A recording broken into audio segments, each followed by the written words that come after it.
안녕하십니까. 신인균의 국방TV 데일리 디펜스입니다. 자, 지금 북한이 김정은의 신년사는 발표하지 않았지만 4일에 걸친 노동당 전원회의 결과를 발표를 했습니다. 거의 한 2만 자 이상 되는 그런 아주 장문인데 그 내용을 보면 이건 굉장히 도발적인 그런 이야기들로 완전히 점철되어 있습니다. 그래서 거의 이제 북한과 미국과 북한의 대화 가능성은 거의 끝났다라고 보는 것이 맞겠고요. 그런데 여기에 대해서 미국은 북한에 대해서 전쟁을 직접 경고했습니다. 전쟁이라는 단어를 썼습니다. 자, 이거 완전히 한반도가 정말로 전쟁으로 갈 것인지 여기에 대해서 미국의 유명한 대학 교수님께서는 전쟁 가능성 50% 이상이다 이런 이야기도 했었는데 과연 어떻게 될 것인지 제가 여러분들께 분석 보고해 드리겠습니다. 구독해 주십시오. 자, 김정은이 미국을 맹비난하며 핵실험 그리고 ICBM 발사 강행 의지를 천명했습니다. 노동당 전원회의에서 김정은 발언들을 간추린 내용인데 한번 보시겠습니다. 우리는 결코 파렴치한 미국이 조미 대화를 불순한 목적 실현에 악용하는 것을 절대로 허용하지 않을 것이며 이제껏 우리 인민이 당한 고통과 억제된 발전의 대가를 깨끗이 다 받아내기 위한 충격적인 실제 행동으로 넘어갈 것이다. 적대적 행위와 핵위협 공갈이 증대되고 있는 현실에서 우리는 가시적 경제 성과와 복락만을 보고 미래의 안전을 포기할 수 없다. 곧 머지않아 조선민주주의인민공화국이 보유하게 될 새로운 전략무기를 목격하게 될 것이다. 미국이 시간을 끌면 끌수록 조미관계의 결산을 주저하면 할수록 예측할 수 없이 강대해지는 조선민주주의인민공화국의 위력 앞에 속수무책으로 당할 수밖에 없게 되어 있다. 이렇게 이야기를 했고 또 이 외에도 자신들은 핵 보유국인데 그것을 다른 나라로 핵 기술을 전이하지 않고 있다. 그런 도덕적인 행동을 하고 있는데 우리를 왜 비난하냐. 이제 이런 이야기들. 그러니까 자신들은 핵 보유국이니까 군축, 협상 이런 거 해야지 우리한테 비핵화 이런 말 안 통한다. 이런 이야기도 하고요. 그랬는데 자, 여기 보시면 자신들이 지금 이때까지 발전하지 못하고 못 살고 이렇게 된 것은 전부 다 미국이 이제 그렇게 했고 그런 그동안 70년 동안의 미국의 어떤 그런 행동에 대해서 이제 충격적인 그 대가를 받아내기 위해서 충격적인 실제 행동으로 넘어갈 것이다. 라고 미국을 이제 협박한 겁니다. 충격적인 실제 행동. 이게 도대체 뭔지는 모르겠지만 어쨌든 이런 이야기를 했고요. 자, 새로운 전략무기를 목격하게 될 것이다. 자, 새로운 전략무기를 목격하는 거하고 충격적인 실제 행동하고 같은 건지 다른 건지 모르겠습니다만은 아마도 다른 것이겠죠. 만약에 다르다면 그 새로운 전략무기를 가지고 보여주는 것 외에 한국에 대한 또는 미군에 대한 그런 그 도발 행위를 하겠다는 것인지 그걸 또 알 수 없습니다. 굉장히 아무튼 호전적인 이야기입니다. 그리고 자신들의 이러한 전력 앞에 미국은 속수무책으로 당할 거다. 니들 우리한테 안 된다. 라는 그런 이야기를 했어요. 자, 이렇게 충격적인 실제 행동을 경고한 김정은이 언급한 새로운 전략무기가 뭐냐. 자, 이 새로운 전략무기 발사하는 것이 충격적인 실제 행동이냐. 저는 그렇게는 보지 않습니다. 이 새로운 전략무기를 보여주는 것 외에 더 충격적인 실제 행동이 있을 수 있다. 그것은 곧 무력의 현실적인 사용이다. 실제적인 사용이다. 저는 그렇게 보고요. 일단 새로운 전략무기는 뭐냐. 아주 간단하게 생각해봐도 신형 다탄도 ICBM입니다. 화성 15형 같은 일반 ICBM이 아니고 탄두가 최소한 3개 정도 들어가는 다탄두 ICBM을 보여줄 가능성이 아주 높다. 그리고 역시 SLBM도 이렇게 생긴 거 뭉퉁하게 생긴 이 형상을 보면 이거 누가 봐도 다탄두 미사일입니다. 그래서 SLBM도 신형 장거리 다탄두 SLBM을 보여줄 가능성이 아주 높다. 그래서 이게 이제 새로운 전략무기다. 여기에 이제 미국은 겁을 내게 될 것이다. 이런 이야기를 하는 것이고 이것을 과연 언제 실행에 옮길지 아마도 1월 8일이 김정은 생일이기 때문에 그 1월 8일을 핵심적으로 볼 필요가 있고요. 자, 그런데 미국은 적대 행위를 하면 무슨 일이 일어날지 모른다라고 쭉 경고를 해왔죠. 우리가 사실 이런 것들이 며칠 전에 하고 했기 때문에 그것을 다 잊어버렸을 수가 있는데 지난 12월 그러니까 한 달도 되기 전 불과 이 한 달 이내에 있었던 중요 발언만 봐도 이렇습니다. 자, 미국 대통령이 어떻게 이야기했냐. 김정은이 적대적으로 행동하면 잃을 것이 너무 많고 사실상 모든 것을 잃을 것이다. 사실상 모든 것을 잃는다. 뭡니까? 레짐 체인지 된다. 그리고 자신의 생명을 잃는다. 뭐 이런 것들이 모든 것을 잃는다. 이거 아니겠습니까? 저는 레짐 체인지 가능성을 굉장히 높게 봅니다. 두 번째, 도널드 트럼프 대통령이 최대 업적으로 꼽는 북한의 핵 ICBM 모라토리움이 깨질 경우에 무슨 일이 벌어질지 모른다. 이게 이제 스티븐 비건 지금 이제 국무부 장관이 됐죠. 이 사람이 중국 방문 중에 이야기했습니다. 바로 12월 19일입니다. 자, 트럼프 대통령은 봐라, 내가 대통령 할 때는 한 번도 북한이 핵실험도 하지 않고 ICBM도 발사하지 않았다. 화성 14, 화성 15 전부 다 오바마 때 하지 않았느냐. 내가 할 때는 이런 거 안 한다. 그러니까 트럼프 대통령의 대북 정책의 가장 훌륭한 치적은 결국은 북한이 핵실험하지 않고 ICBM 발사 안 했다. 이런 거 가지고 이제 물고 들어가서 홍보를 하는 것인데 그걸 만약에 깨버리면 트럼프는 할 말이 없게 되는 것이죠. 그럼 어떻게 됩니까? 할 말 없으면 어떻게 됩니까? 분노하게 되죠. 그래서 무슨 일이 벌어질지 모른다. 이렇게 비건은 경고를 했고요. 그리고 이제 비건보다 더 상위에 있는 오브라이언 백악관 국가안보 보좌관이죠. 존 볼턴의 후임입니다. 이 사람이 12월 29일 날 바로 북한이 노동당 전원회의를 하고 있는 기간 중에 경고를 합니다. 북한이 장거리 미사일 시험 발사나 핵실험 등의 조치를 취한다면 미국은 매우 실망할 것이고 그 실망감을 보여줄 것이다. 무슨 일이 일어날지 추측하고 싶지 않다. 이렇게 이제 백악관 국가안보 보좌관이 경고를 하고 나섰습니다. 이게 불과 한 달 이내 대통령 그리고 국무부의 북한 담당 최고 책임자 그리고 백악관의 국가안보 보좌관 이런 북한 관련 안보 쓰리톱이 이런 이야기를 했습니다. 굉장히 심각한 사인이죠. 그런데 북한 관련 안보 쓰리톱이 아니고 여기는 완전히 원톱이 이런 이야기를 합니다. 바로 어제 북한이 노동당 전원회의 결과를 발표한 그 직후에 그걸 보고 폼페이오 미 국무부 장관이 이야기를 합니다. 폼페이오의 최후 통첩이죠. 자, 김정은 전쟁이냐 번영이냐 선택하라. 이런 내용의 요지의 발언을 했습니다. 대단히 무서운 이야기예요. 자, 김정은 위원장이 트럼프 대통령과 한 비핵화 약속을 번복한다면 매우 실망스러울 것이다. 그는 트럼프 대통령이 대규모 군사훈련을 하지 않기로 합의하는 대가로 트럼프 대통령에게 비핵화 약속을 한 것이다. 우리는 약속을 지켰다. 우리는 김 위원장이 약속을 지킬 것이라는 기대를 계속 가지고 있다. 이제 이 말은 약속 지켜라 이 말이죠. 우리는 김정은 위원장이 갈등과 전쟁 대신 평화와 번영이라는 올바른 결정을 내리기 바란다. 라고 이야기했습니다. 여기 conflict and war라고 되어 있는데 war는 뭐 전쟁이죠. conflict는 갈등이라고 해석할 수도 있고 이것을 무력 충돌, 분쟁 이렇게도 해석할 수 있습니다. 그러니까 무력 충돌과 전쟁 또는 분쟁과 전쟁 가장 이제 톤 다운해서 해석을 했을 때 갈등과 전쟁 이렇게 해석할 수 있는 겁니다. 이런 엄청난 말을 미국의 국무부 장관이 즉 대외정책 최고 책임자가 이렇게 이야기를 했습니다. 이 사람이 이렇게 이야기하면 이것은 이제 국방부에서 이와 관련한 정책 방안을 수립하게 되겠죠. 이런 이야기를 폭스뉴스와 인터뷰에서 이야기했습니다. 이거 대단히 중요한 말입니다. 전쟁 직접적으로 언급했습니다. 그전에는 전쟁이란 말을 언급하지 않았죠. 군사 옵션이다 이런 이야기 쭉 이렇게 애둘러서 표현했는데 이제는 완전히 전쟁이란 말을 표현했습니다. 김정은 함부로 생각해서는 안 될 것 같습니다. 자, 이런 상황에서 점차 높아지고 있는 미국인의 북한 위협 인식입니다. 군사조치 명분이 될 것인가 하는 것입니다. 미국의 그 퓨 리서치라고 있는데 여기에서 거의 분기별로 전 세계에 존재하는 나라들 중에서 미국을 위협하는 나라가 누구냐라는 것을 대국민 이 리서치를 합니다. 그러니까 이제 여론조사를 하는 것이죠.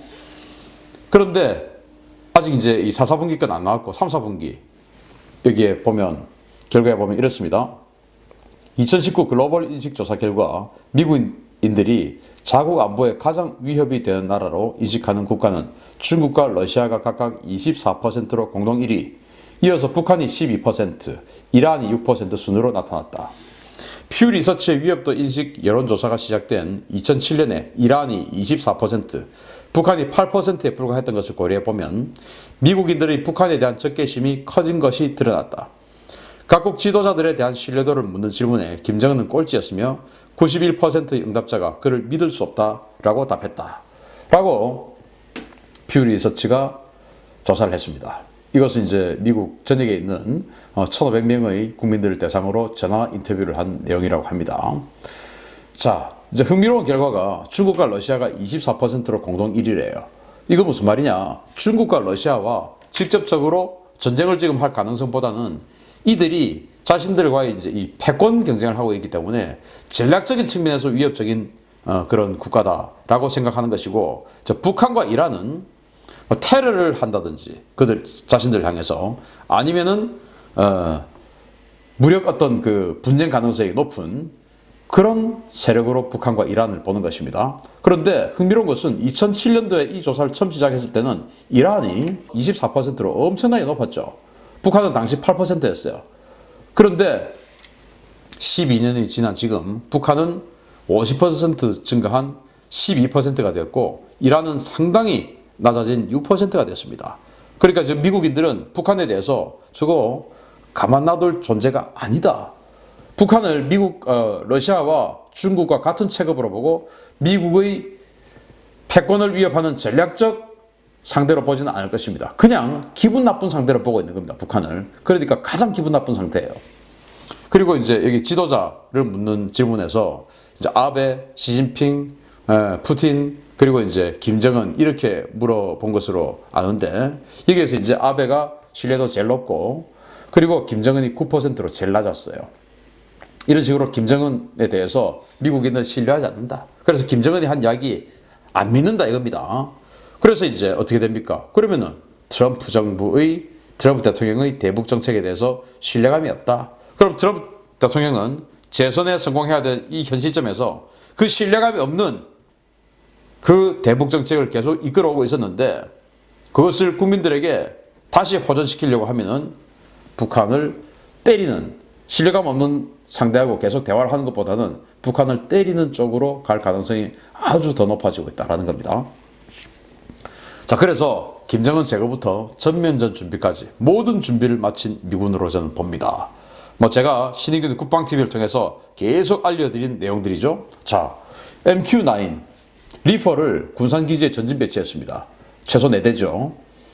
이거는 김정은을 제거하는 무인 공격기가 될 수 있습니다. 그리고 7함대 전력을 대폭 증강했습니다. 전 세계에 존재하는 모든 미군 군함들 중에서 무려 58%를 7함대에 집중했습니다. 7함대 미 해군의 58%의 전력이 와 있어요. 그리고 전투기들을 대거 전진 배치했습니다. 일본의 미사와 기지라든지 요코타 기지라든지 이런 곳에 F-18 호넷, 그리고 F-18 슈퍼 호넷 이런 것들이 거의 비행단급으로, 비행대대급으로 막막 들어와 있습니다. 그리고 모든 언론에서 계속 보도를 하고 있듯이 정찰기, 그리고 특수부대 이런 활동이 증가하고 있죠. 정찰기 활동이 증가하는 것은 언론에서 다 보여드렸고, 그리고 특수부대 활동이 증가하고 있는 것은 우리 국방TV를 통해서 여러분들께 알려드리고 있습니다. 그리고 예비군 소집, 야전병원 설치, 지금 캠프 캐롤에 그 훈련을 했던 정황을 제가 어제 알려드렸었죠. 이게 김정은을 제거하는 이런 그냥 그 참수작전에서부터 아예 전면전까지 준비하는 모든 상황을 다 준비하고 있다라고 볼 수 있는 그런 정황입니다. 자, 이런 상황에서 그레이엄 앨리슨 교수, 바로 하버드 대학의 교수인데 아주 유명한 분이죠. 이 사람이 투키디데스의 함정이라고 이제 패권이 전이되는 과정에서 전쟁을 하냐 안 하냐 이제 이런 그 책을 써서 아주 유명해지신 분인데, 이 역사상 패권을 가지고 있던 나라와 그 패권에 도전한 나라가 공존했을 때 전쟁을 했던 경우가 16번 중에서 12번이라는 겁니다. 그래서 미국과 중국도 전쟁을 할 가능성이 확률상 아주 높다. 이제 이런 그 책을 썼었는데, 이제 이분이 지난 12월 초에 미국에서 세미나를 하는데 한국 관련한 이야기를 했습니다. 뭐라고 했냐? 2차 한국전쟁의 가능성이 50%보다 높다라고 경고했습니다. 자, 이때는 북한의 노동당 전원회의가 열리기 전이었죠.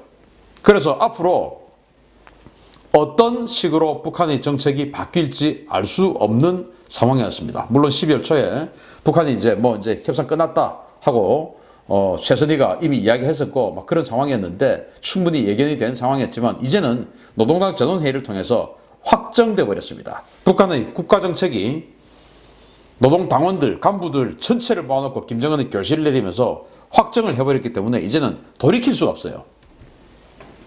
그래서 당시 노동당 전원회의, 김정은의 교시 이런 것들이 내려가기 전에 전쟁 가능성 50%보다 높다라고 경고했는데 지금 이제 이 상태가 되었으면 훨씬 더 높아졌겠죠. 자, 이 그레이엄 앨리슨 교수가 뭐라고 이야기를 했냐? 이런 순서로 지금 그 한반도에 전쟁이 생길 가능성이 높다라고 이야기를 했습니다. 첫 번째 뭐냐? 북한이 협상을 보이콧한다. 그리고 적대적인 입장을 막 보여줄 것이다. 이제 그때가 바로 12월 초가 그런 상황이었죠. 두 번째 단계, 김정은이 ICBM 발사를 위협한다. 이게 이제 두 번째 단계예요. 지금 그 단계의 막바지에 와 있습니다. 지금 그 단계의 막바지.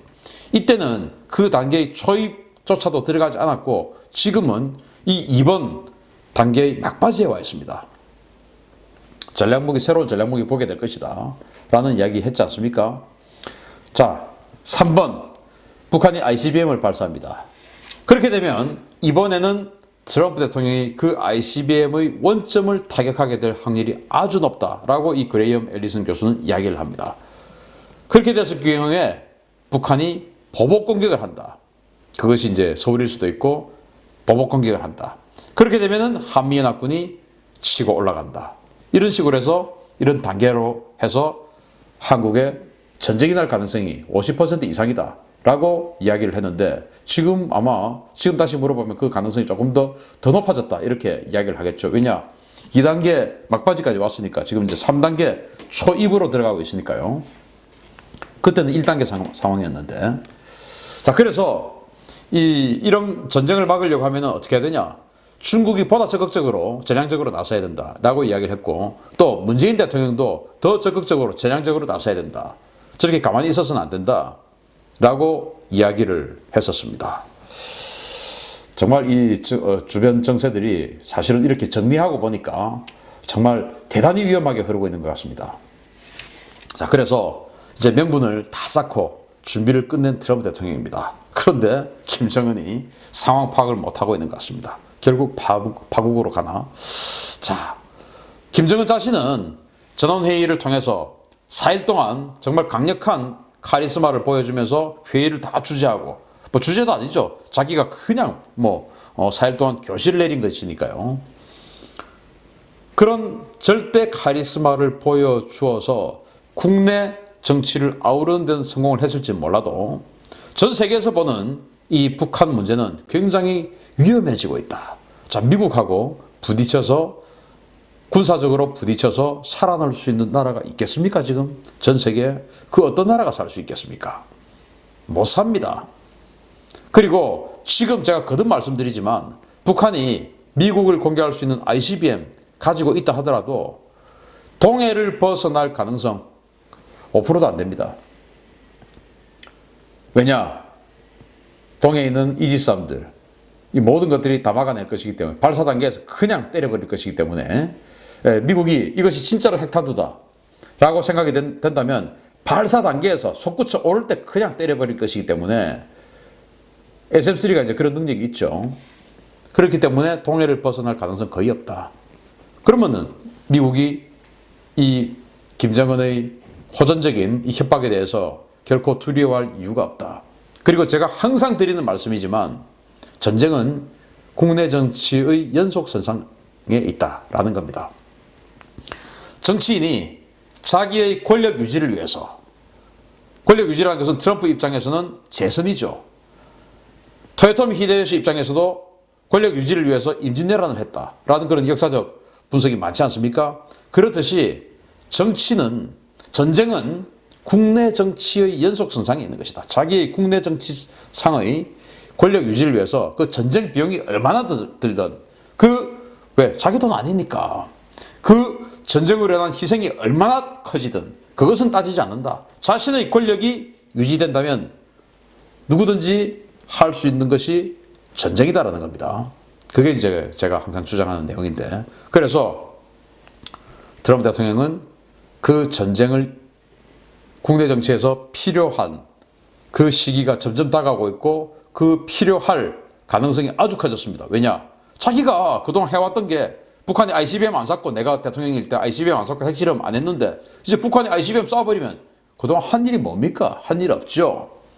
그러니까 한 일이 있게 만들려면 어떻게 해야 됩니까? 때려버려야죠. 그리고 두 번 다시 그러지 못하도록 제거해야 되겠죠. 그럴 가능성이 아주 높아졌다. 자, 우리 사실은 마음의 준비를 해야 됩니다. 그래서 제가 이런 동영상 하면은 너 이 자식이 뭐 전쟁광이냐 어쩌고저쩌고 뭐 이제 이런 이야기들 많이 해요.